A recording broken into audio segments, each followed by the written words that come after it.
All right, the top 5 mistakes you're making in your oral hygiene routine. And one of these mistakes, if everyone would stop making this mistake, dentists everywhere would basically be out of work.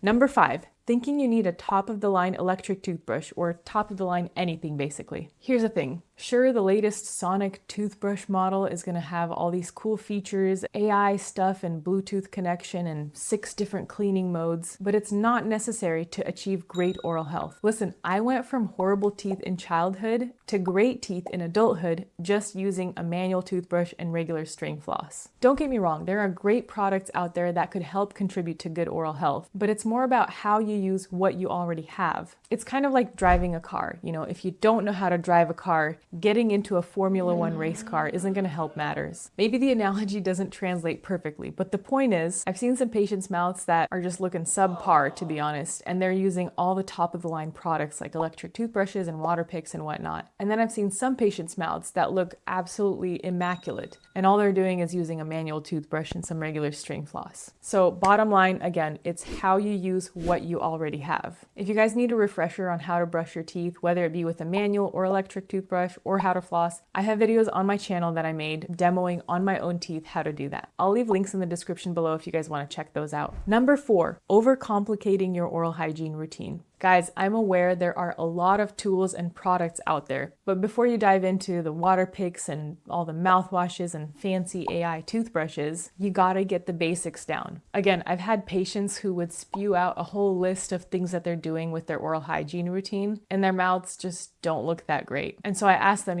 show me your brushing technique. And sure enough, there's plenty of room for improvement, if you know what I mean. So I'm not necessarily saying that your current routine is too much or whatever, but if you're wondering why you're doing all these things and your gums are still bleeding, you might need to revisit the basics. Number 3, relying on whitening toothpaste. Guys, did you know that most whitening toothpaste don't actually have whitening ingredients in them? Instead, they're just more abrasive than standard toothpastes, which means they could help with surface stains or stuff that's stuck onto your teeth on the surface level. But long term, it can wear down your enamel. To whiten my teeth, I've always used whitening strips, and now I've actually incorporated nanohydroxyapatite toothpaste, which actually remineralizes enamel on a microscopic level, helping to smooth out the pores and prevent stain from collecting in the future. So instead of entering this vicious cycle of, using abrasive whitening toothpaste to remove the stain, but then ending up with more porous or scratched up enamel, making it easier for stain to collect in the future, with hydroxyapatite toothpaste, you actually remove the stain and smooth out the imperfections on your enamel so that future stain doesn't collect. I'm not going to dive too far into hydroxyapatite toothpaste, but just know that there's a lot of different brands out there. And one of the most important takeaways is you got to make sure that it has the right size particles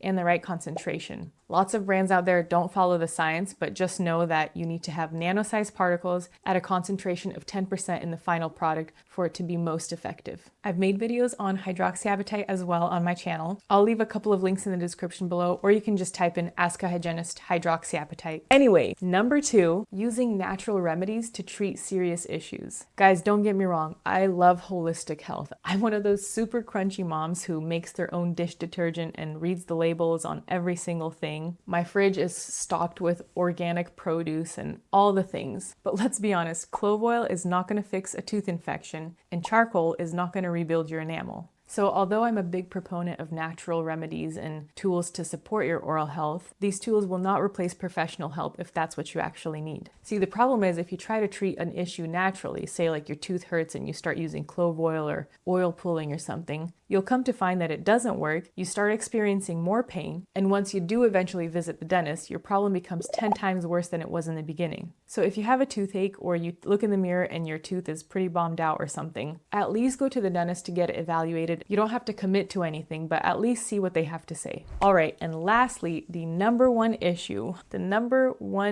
I wish people would not make this mistake. Before I blurt it out, I just want to stress this. two things that dentists make money off of: cavities and periodontal disease. And these two things are completely preventable, as in you can avoid the dentist. I avoid the dentist. I have avoided the dentist for years. How? Floss. Floss. Floss. Floss. Please don't misunderstand. Flossing alone is not going to make your teeth perfect, okay? Obviously you need a brush and maybe incorporate some other things in your oral hygiene routine depending on your situation. But most people skip out on the flossing and it really shows. Most cavities and periodontal disease happens between the teeth where people are not flossing. So all that food you're eating gets stuck in between your teeth, you don't remove it, and it either turns to cavities or plaque buildup, which eventually turns to tartar, which starts to eat your bone away, which equals periodontal disease. And by the way, water flossing does not replace regular floss. You have to manually wipe off the plaque. I mean, think about it. If just water flossing was enough, then why don't we just use mouthwash and skip the brushing and the flossing? In fact, I dare you guys to just use mouthwash for a week and not brush your teeth. If you know what clean teeth feel like, you will tell the difference. Your teeth will start feeling fuzzy and gross. Mouthwash alone doesn't cut it. Water picking alone doesn't cut it. You gotta brush, you gotta floss. And if you skip out on flossing, like most people, you can be inflicting some serious damage in the long run. All right, guys, don't forget to check out the links down below. Otherwise, thank you guys so much for watching, and I'll see you in the next video. Take care